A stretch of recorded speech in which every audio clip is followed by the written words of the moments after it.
Olá, sejam muito bem-vindos. Este é o Tema é Direito, um programa do curso de Direito da Universidade Franciscana. Não deixe de mandar sugestões de pauta para direito@ufn.edu.br, que na medida do possível nós atenderemos a sua solicitação.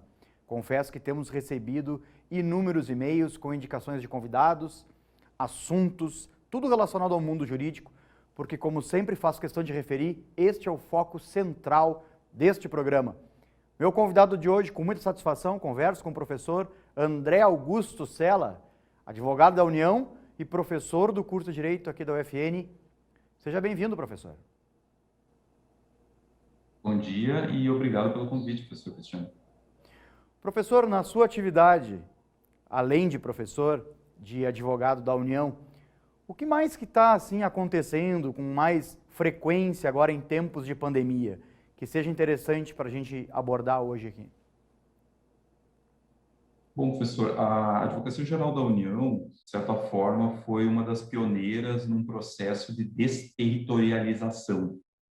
A gente já vinha caminhando desde 2016, 2017 para uma progressiva integração com as equipes temáticas dentro dos centros regionais. Por exemplo, aqui em Santa Maria, mesmo em 2016, a gente já não tinha mais na unidade local advogados trabalhando com matéria de saúde. Isso tudo tinha sido passado por uma coordenação remota, virtual, que congregava pessoas de todos os 3 estados do Sul, Paraná, Santa Catarina e Rio Grande do Sul, e atuava só nessa matéria à distância.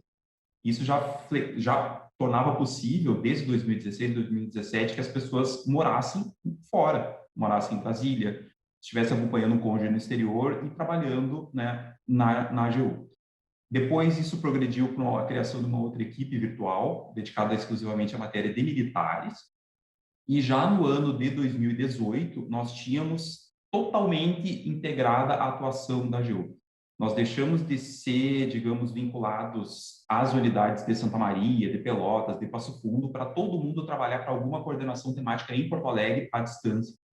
Então, de certa forma, a Advocacia Geral da União entrou na pandemia já plenamente preparada para o trabalho remoto, né? Quando houve a determinação dos governos locais de fechar unidades, quando houve a suspensão de audiências, todos os advogados da União já tinham equipes virtuais temáticas coordenadas por alguém em Porto Alegre, né? E, portanto, não sentiram nesse momento essa mudança que os outros órgãos, que outras instituições tiveram que passar lá em março e abril de 2020, e já vinha trabalhando de forma quase que 100% remota.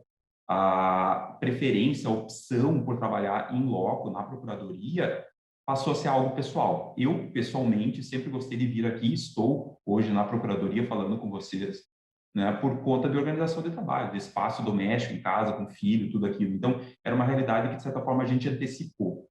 No momento em que a pandemia entrou, a gente teve aquela suspensão de prazos, então a gente simplesmente fez um ajuste de alguns fluxos, né, e se preparou para algumas mudanças que começaram a acontecer. E aí, logo depois que os prazos foram retomados, ali por maio, né, de 2020, junho, a gente aí sim recebeu uma avalanche de ações que tinham relação com a pandemia, né, sendo a principal delas aquela temática relacionada ao auxílio emergencial, que foi criado, então, lá em abril de 2020, foi paga a primeira parcela em abril de 2020 pelo governo federal e passou a gerar uma litigiosidade talvez nunca vista na nossa história.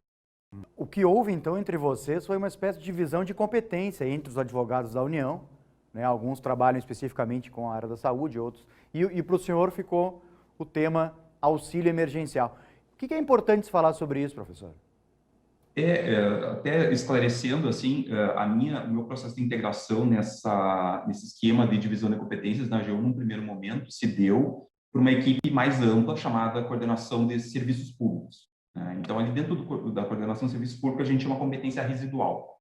A gente tratava tudo que não fosse militar, que não fosse saúde, que não fosse pessoal, que não fosse patrimônio e não fosse recuperação de ativos. E dentro dessa temática, então, a gente tem os assuntos novos que surgem justamente pelo caráter residual. E aí, o volume de ações novas que ingressaram, versando sobre auxílio emergencial, levou à criação, lá pelo mês de julho de 2020, de uma força-tarefa específica para cuidar desse tema. Então, o assunto auxílio emergencial acabou tendo que ser retirado da coordenação do serviço público, tamanho a demanda de recursos humanos, de tempo, que essa temática levou. E eu, num primeiro momento, embora tivesse pego processos de auxílio emergencial nessa equipe ampla de serviço público, não integrei aquela força-tarefa. Ela foi formada apenas por voluntários. Né? E aí, com o passar do tempo, ela foi cada vez tendo que aumentar. Foi exigindo mais pessoas, foi exigindo mais servidores, foi exigindo mais sistemas de atuação. E aí, o tempo do auxílio emergencial, que se imaginava curto lá no ano passado, acabou se estendendo. Ele foi prorrogado, veio o auxílio residual, agora, em 2021, veio o auxílio 21, e foi necessário, então, criar um sistema de rodízio nessa força-tarefa.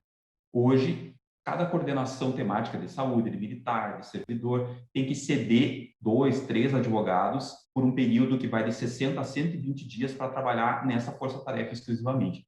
Coube a mim, dentro da equipe atualmente de militares, entrar na força-tarefa justamente agora, no dia 1º de abril. Então, eu tenho uma permanência estimada aí até junho, até julho, trabalhando nessa força-tarefa com o auxílio emergencial. Então, aí é que surgiu, então, essa minha atuação agora específica dentro desse tema. Sim, sim. Mas existe alguma característica, assim, técnico-processual interessante que envolva essas questões? Elas têm a característica de repetibilidade?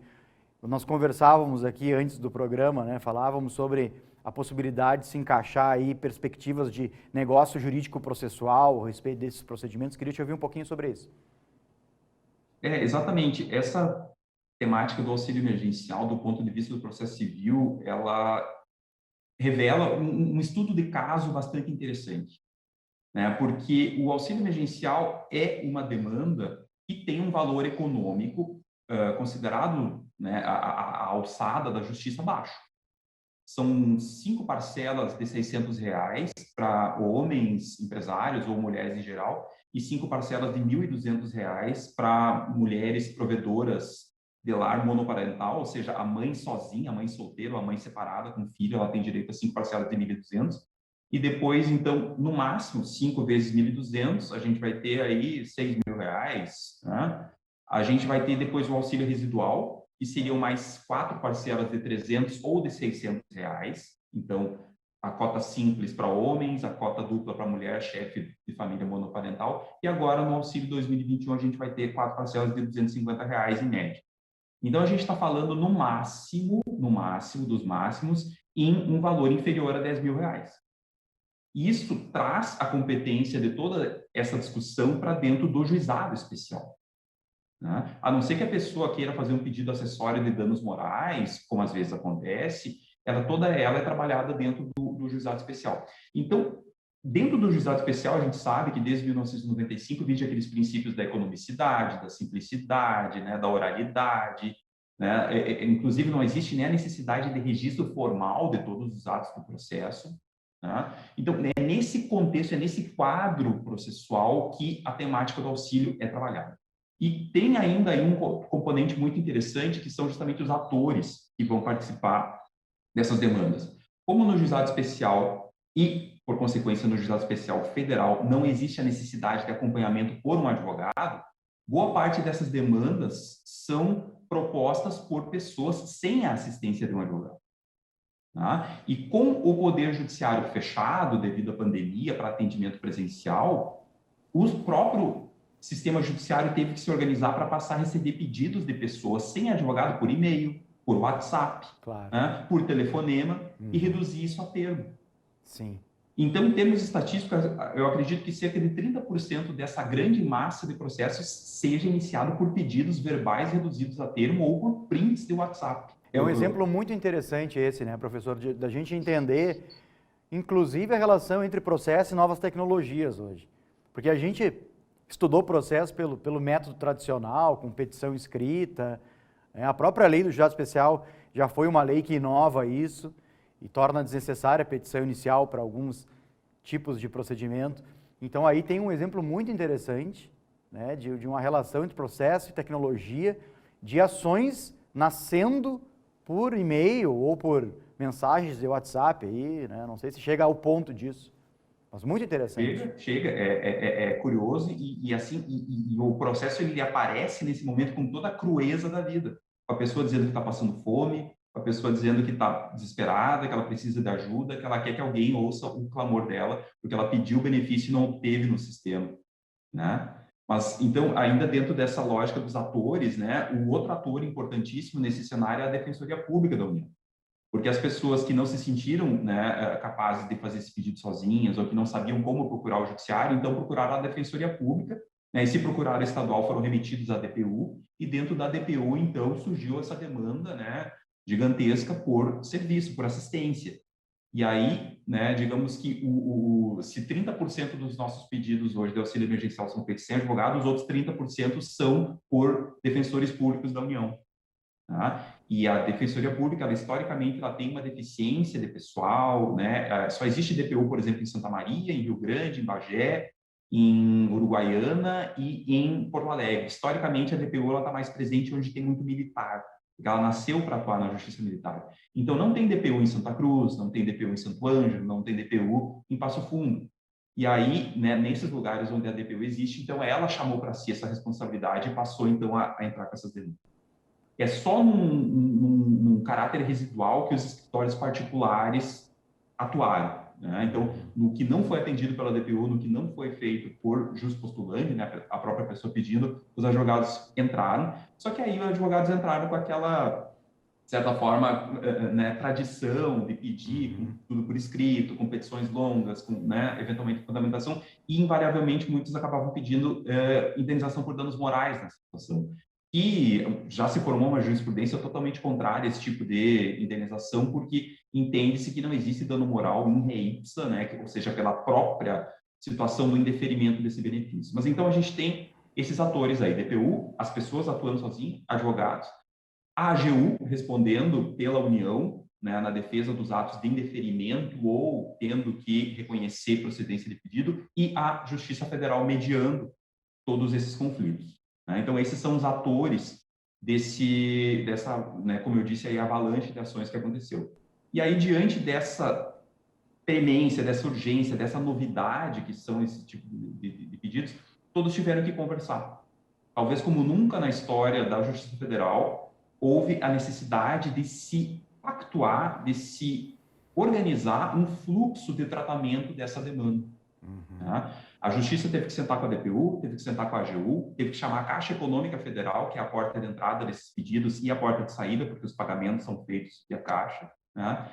Teve que pedir ajuda técnica à Dataprev, que é a empresa pública federal responsável pelo sistema, né, do INSS, tradicionalmente, mas que agora foi emprestado para fazer a gestão desse benefício do auxílio emergencial, e todos juntos tiveram que, então, conversar sobre como vamos dar vazão a esses pedidos, como vamos enfrentar isso dentro, né, da lei, dentro do Código de Processo, dentro da lei dos juizados. Muito interessante. Um exemplo muito privilegiado para se levar para dentro da sala de aula, trabalhar com os alunos. Professor, assim, temos mais 1 minuto e pouco, queria lhe ouvir rapidamente. Desafios de um professor de um curso de Direito em tempos de pandemia. O desafio, eu acho que não é exclusivo, né, do nosso curso, eu acho que ele é compartilhado, a gente vê até mensagens de professores do exterior, mensagens de professores do ensino fundamental, do ensino médio, todo mundo teve que se reinventar, todo mundo teve que se, né, pensar de uma ótica de chamar atenção para o aluno não te abandonar dentro, né, desse sistema das aulas remotas. E isso também nos transformou, ora em pouco youtubers, ora um pouco em editores de vídeo, ora né, e nos forçou a atualizar as nossas aulas, atualizar as nossas práticas. Eu acho que esse desafio, né, até pessoalmente, agora falando para mim, foi o maior do ano passado. E como eu disse, dentro da AGU, que é uma das minhas ocupações, a gente já vinha trabalhando dessa forma remota.